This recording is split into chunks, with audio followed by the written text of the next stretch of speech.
Hello, everybody, and welcome to SDGC's review of Shovel Knight, King of Cards. I'm John, and I've got the guy here who actually played the game, Finn. Finn, what's up, my man? Nothing much. I would like to point out it is King of Cards and a healthy smattering of the Shovel Knight Showdown. Oh, that's right, the Shovel Knight Showdown. Yeah, that's the fighting game. Yes, the not a Smash Bros. So full disclosure, I'm a huge fan of the Shovel Knight franchise. I played the original Shovel Knight like 3 times. I have played all the way through the Spectre Knight, Spectre of Torment campaign, which I actually thought was better than the original Shovel Knight campaign because I just think Spectre Knight is a really cool character. It was very Ninja Gaiden-esque. Yes. And I did not play the Plague Knight DLC, and I have not played King of Cards. However, Finn, you being an even bigger Shovel Knight fan than I am, you were the one to play King of Cards and review it for us. So that is the focus of our little discussion today. So Finn, right off the bat, I will ask you, overall, what did you think? I'm gonna drop the bombshell that this is my favorite of the Shovel Knight expansions. Really? Yeah, and that's a big point of what I wanted to talk about. Is just it shows that in the past 5+ years, like I think we're pushing 6 years now since the actual release of Shovel Knight. Something like that, yeah, because it released in 2013, if I'm not mistaken, right? Something around there. I know the Kickstarter was back in 2012. Okay. So, I mean, and Shovel Knight there's so much to talk about the impact Shovel Knight's had on the industry. It was one of the biggest Kickstarter successes.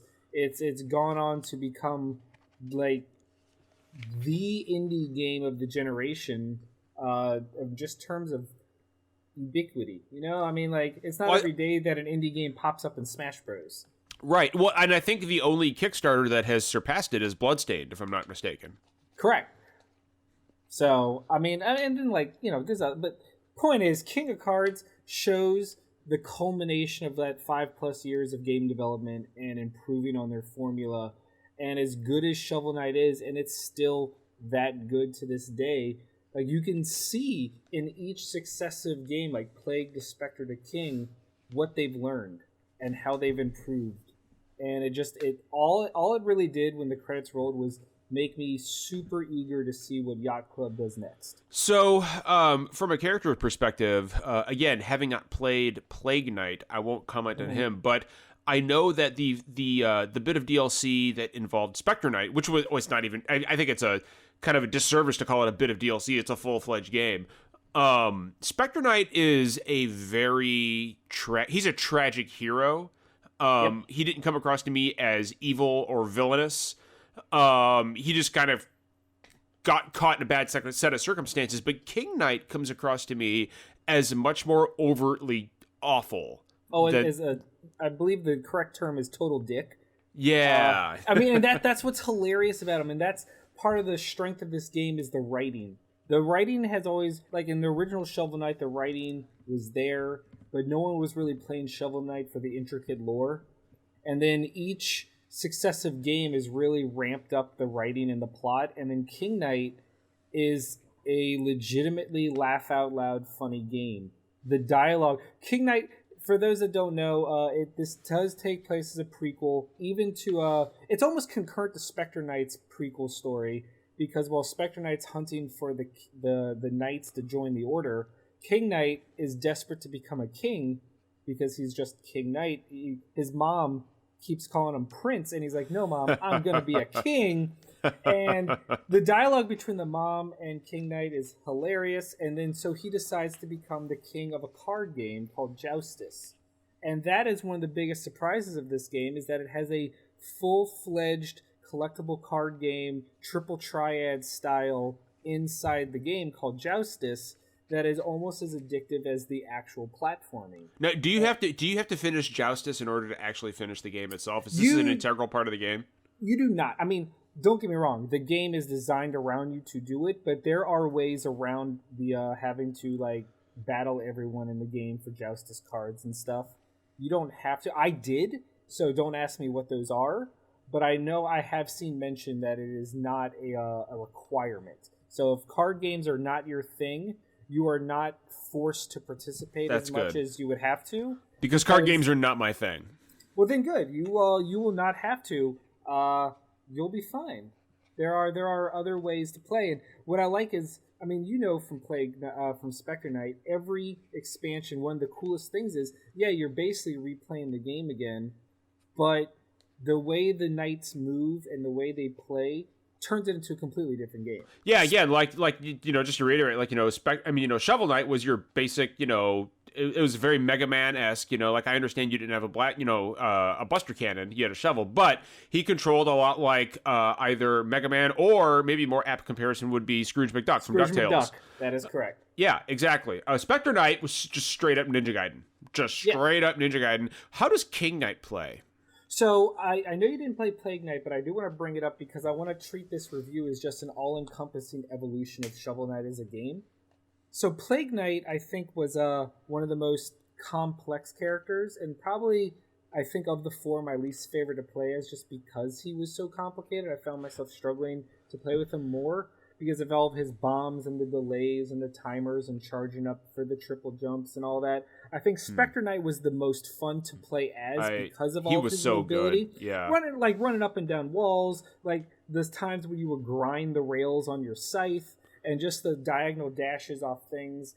King Knight is a close second to that because he is a lot of fun in the sense that, so he basically is simplistic in the sense that he has a dash, and then that dash, once you come into contact with something, launches him into a spin.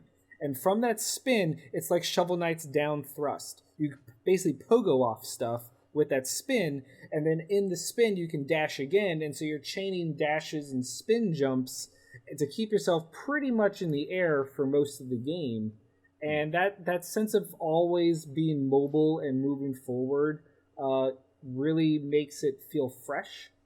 And I think the other thing King of Cards has going for it is it finally updates the world map. It felt I heard someone compare it to Mario 3. I too made that comparison from the very first Shovel Knight. Yeah. Yeah. Well, I mean, but this even more so because there's different kingdoms now. So each kingdom has its own, think of it as like worlds in Mario 3. So it felt a lot more distinct than the other three games, which felt more like a retread of the same stages. Somehow King Knight felt a little fresher in that regard, which I think is impressive considering this is their fourth outing into the same well, basically. So, obviously,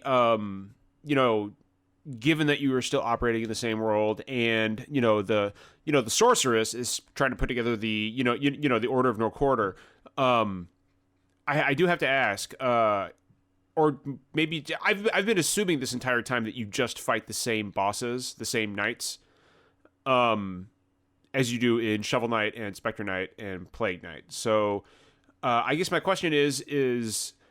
Do they rehash the boss fight mechanics at all, or is Polar Knight, for example, just basically Polar Knight that he throws snowballs at you and he shovels a bunch of snow at you across the board, for example? I mean, yes.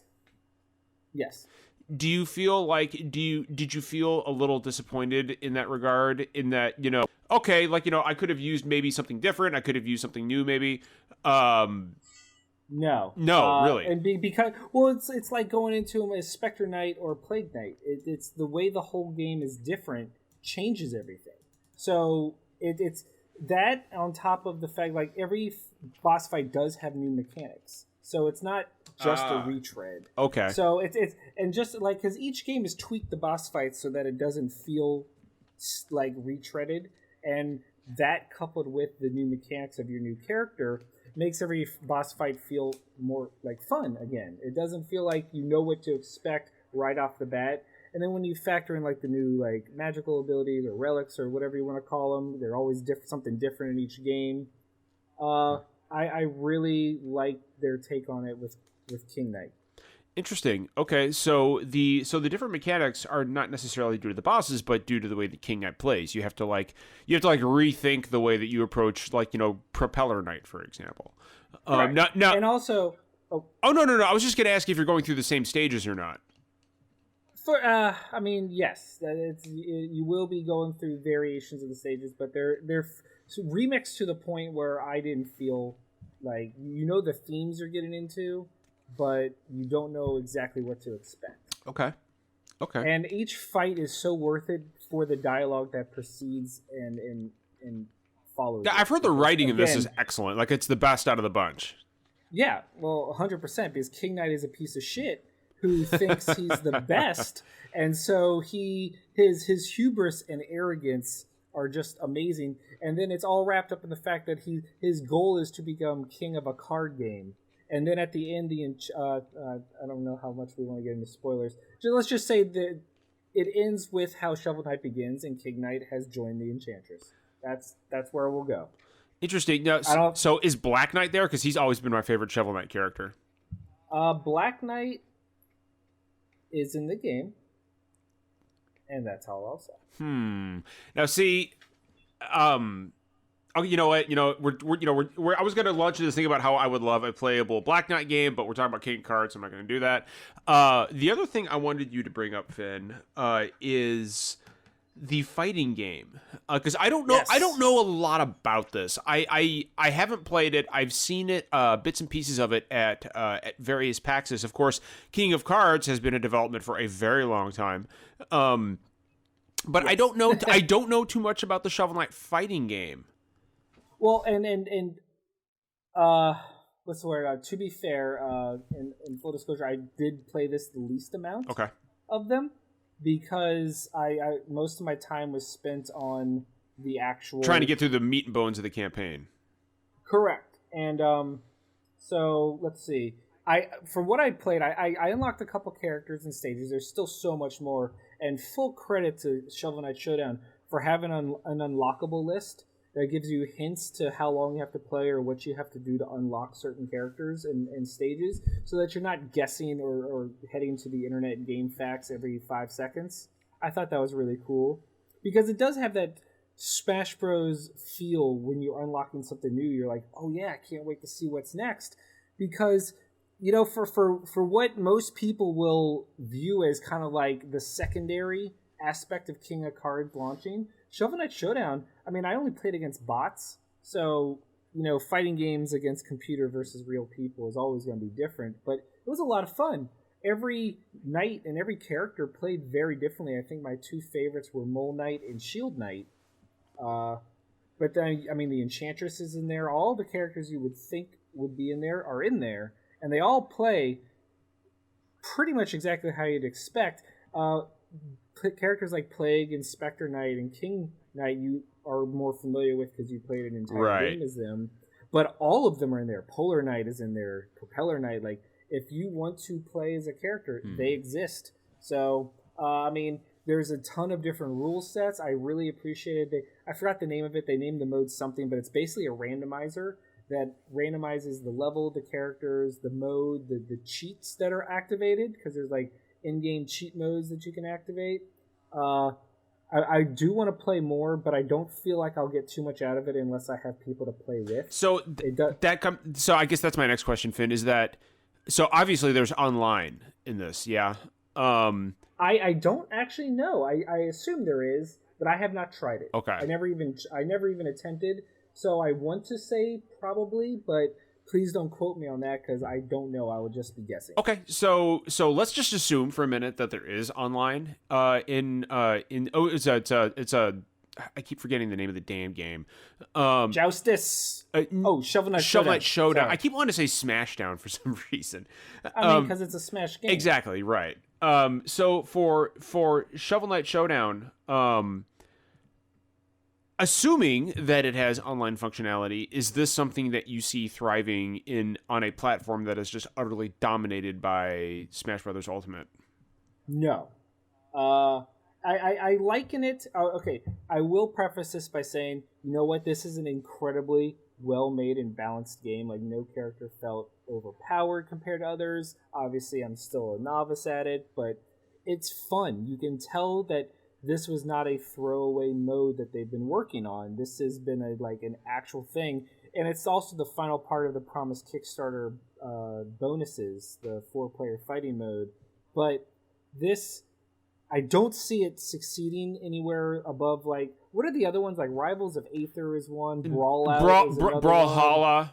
Brawlhalla. Yeah, there's all these other ones that are much more well received and already have a built-in audience. Shovel Knight, I think, it reminds me of when really popular third-person action games tacked on multiplayer modes.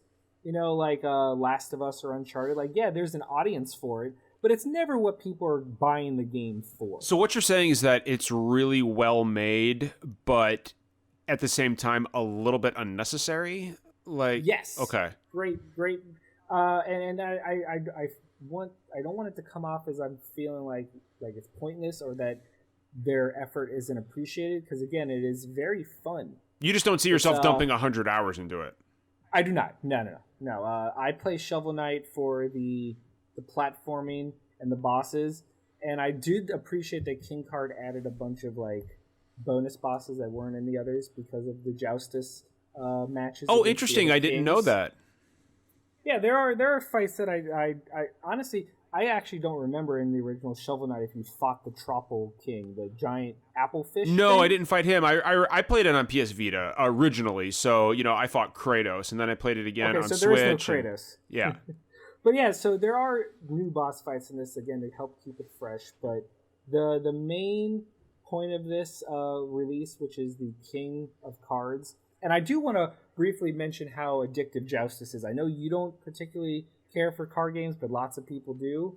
And I really, again, it's like Shovel Knight Showdown, which they didn't have to go this hard. They didn't have to release an entire playable collectible card game where you can get new cards from, like, it's kind of like Triple Triad from Final Fantasy VIII. You beat an opponent, you get one of their cards, you keep building your deck, you can start beating more people. There's puzzles where you have to use the cards at your disposal to win in one round and stuff like that. It's so in-depth and so involved that you cannot believe it's a bonus mode in an expansion to a game that came out like 6 years ago.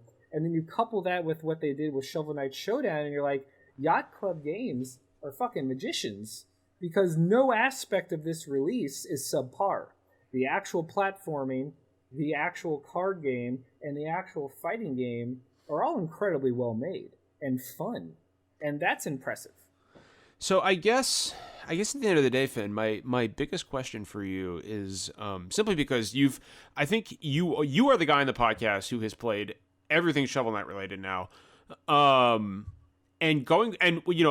Yacht Club Games is one of the most talented indie devs in the industry. Yes. I don't think anybody would dispute that. So my question for you, I guess, kind of starting to wrap up here, is now that the Shovel Knight story is kind of completed, in the future, do you want to see Yacht Club Games maybe take that franchise to something that's 16-bit?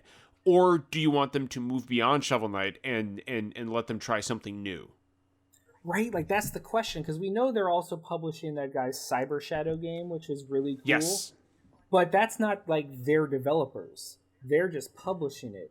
So do I want them to because you want to see, I would love to see what they could do with a brand new IP, like be like Supergiant Games and have every game of yours be something brand new and amazing.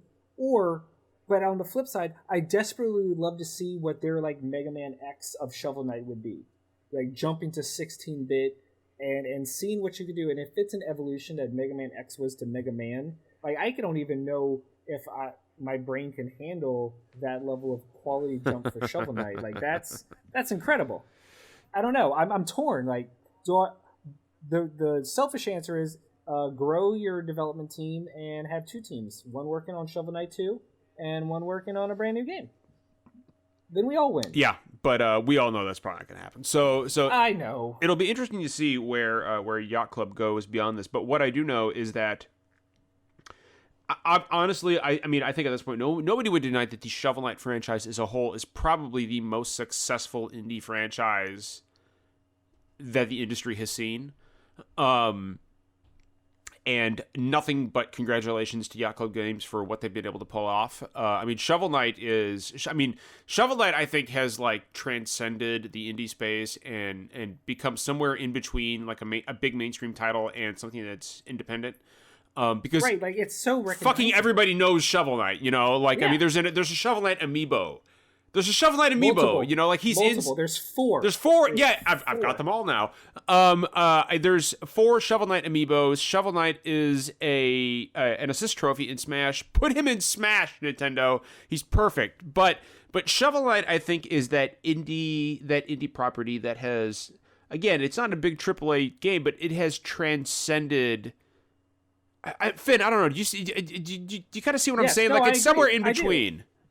It's become one of the games where, just like a AAA developer, if they were to announce their next game, it would get that level of media coverage. Right, exactly. Like Yacht Club Games saying this is our next game is going to be right up there with Naughty Dog announcing what their next game is in terms of media coverage and people caring. Because caring especially, right? Absolutely. Because at the end of the day, Shovel Knight might not be the biggest or best-selling indie game. Like, I think there have been others that have done more, but I don't think there is a single indie game, and even most AAA games, that have had this level of dedicated post-release support on this It's level really of quality. been incredible.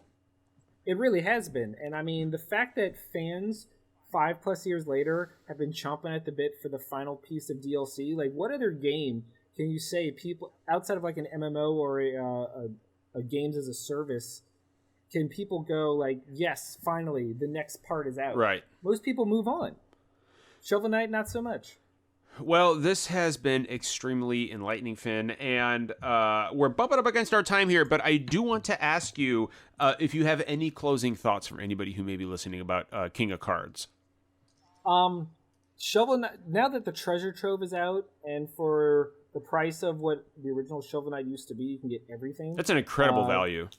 It really is. King of Cards, if you have to just play one, is probably one of the best ones you can have. If I had to, gun to my head, if I had to rank all 4 episodes, Spectre Knight, King Knight, Shovel Knight, Plague Knight. Interesting. And none of them are bad.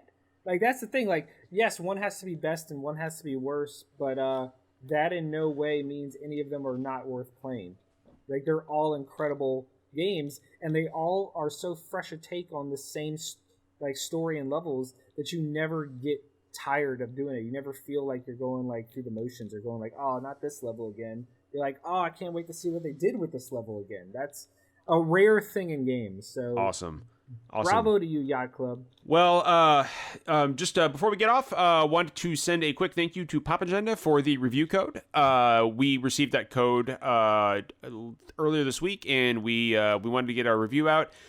Finn has done so. Finn, great job on the review. Great job on the breakdown for King of Cards and Shovel Knight Showdown. And with that being said, please do not forget that SDGC goes live every Thursday night at 9 p.m. Eastern Standard Time. So until then, it's not always poetry, and we don't always agree, but we always keep it real. Take care of each other, and we will see you later.